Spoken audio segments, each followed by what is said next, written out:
أعوذ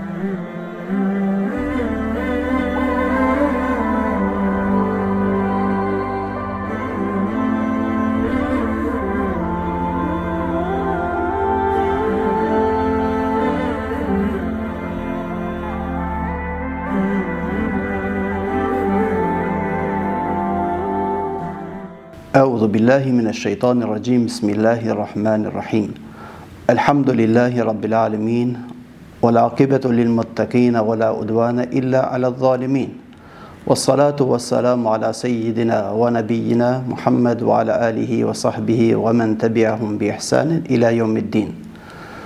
Falënderimi takon Allahu xhaleshanuhu, nga I kërkojmë ndihmë dhe falje të gjunoheve tona, kërkojmë mbrojtjen e Allahut prej veseve dhe punëve të liga.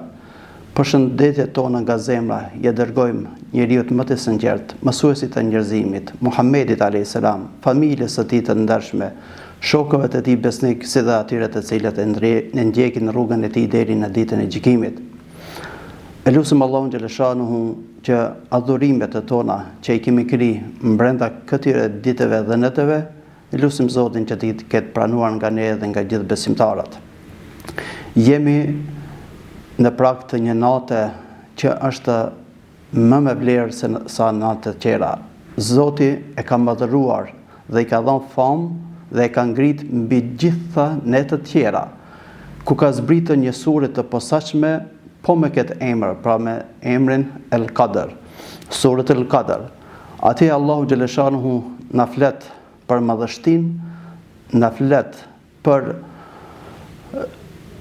të mirat shpërblimet që I fiton njeriu për veprat e mira që I bën në këtë natë, po na tregon se në këtë natë do të zbresin edhe me lajket në krye me Xhibrilin alayhis salam, dhe po kjo natë do të jetë që nga përfundimi I ditës së sotme deri në agimin e ditës së nesërme. Pra do të jetë në paqë. E gjithë kjo natë do të jetë paqë për gjithë njerëzimin e posaçërisht për besimtarët të cilët e kalojnë këtë natë në adhurim. Allahu xhaleshanuhu para kësaj sure e përmend dhe na I sjell në renditje, pra e kemi suratul Alaq, ku Allahu xhaleshanuhu në fillimin e saj na tregon ajetet e para që ja zbriti të dashurit ton, Muhammedit alayhis salam, që kanë të bëje pra me leximin, me meditimin, me studimin e gjërave, siç është pra ajeti I parë, Ikra bismi rabbikal ladhi khalaq. Lexo, studio, mëso, medito në emër të Allahut, në emër të Atij që krijoi çdo send. Në këtë sure Allahu xhaleshanuhu pra na thret që ne të lexojmë Kur'anin famulart dhe të meditojmë në fjalët e Tij. Ai është që krijoi njeriu dhe ja deshti të mirën si për këtë botë, po ashtu edhe për botën tjetër. Dhe e mësoi atë që nuk e dinte. Kurani famulart na mëson si ta jetojmë këtë jetë dhe si ta ndërtojmë jetën tjetër, pra ahiretin.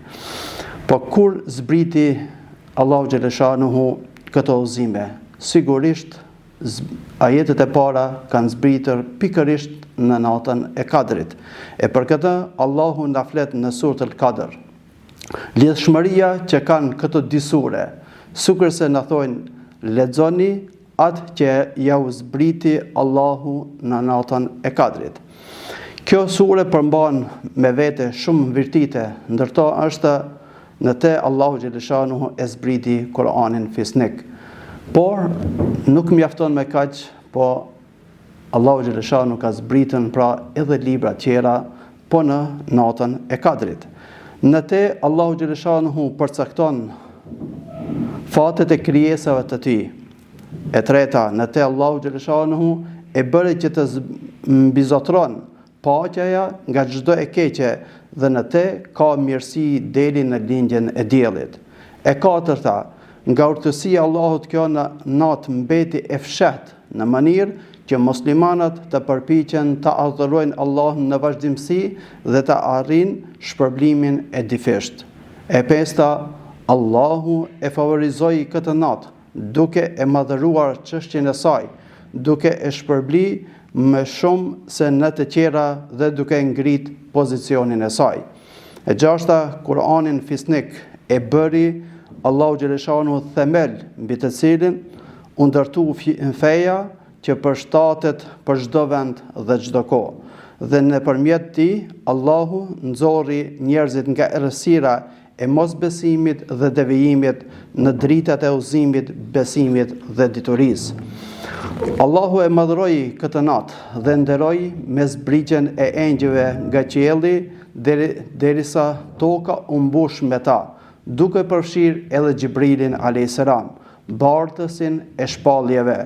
Allahu në këtë sure përmend shpërblimin e veprave, por nuk e fikson, e lën të hapur, ka thënë se është më me vlerë se 1.000 muaj. Vepra në të shpërblehet më shumë se me kri atë vepër për 1.000 muaj rreshtazi.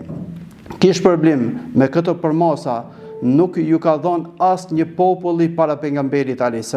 Pra është shpërblim i veçantë për ummetin e Muhamedit a.s. Bujaria e Allahu xhaleshanu është më e madhe nga sa ne pra mendojmë dhe e paramendojmë.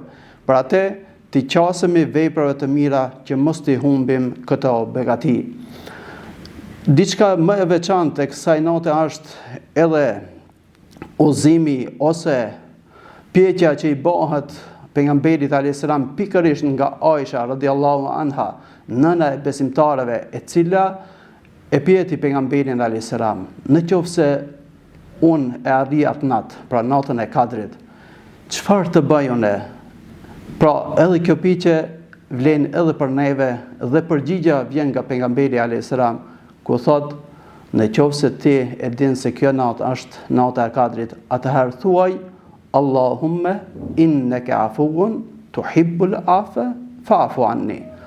O Zot, ti je falës, e don faljen, andaj më fal mua.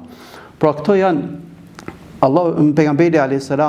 pra e mëson Aishen me thirrën, me lut Allahun xhaleshanu me emrin më të mirë.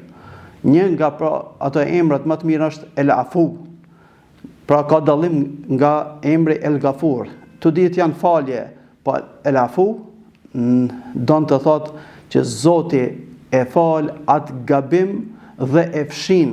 Pra në ditën e gjykimit kur do dalim me dhon llogari para Zotit, për këtë gjuna Zoti nuk do të tregon, pra do të jetë i fshin nga lista e librit tënd dhe nuk do të paraqitet para krijesave tjera. Pra është edhe falës, po edhe fshirës total i atij gabimit. E lutim Allahun xhaleshanu që nëpërmjet emrit El Afu të na falë neve, ashtu siç e don Allahu xhaleshanu faljen, edhe ne të jemi falës te këtë qert.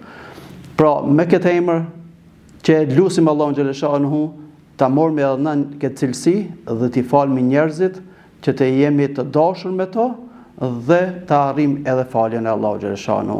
Për fund e lus po me të njëjtën lutje Allahu xhaleshanu, o Zot ti e falës, e don faljen, andaj na fal neve, wa akhiru dawana enil hamdulillahi rabbil alamin.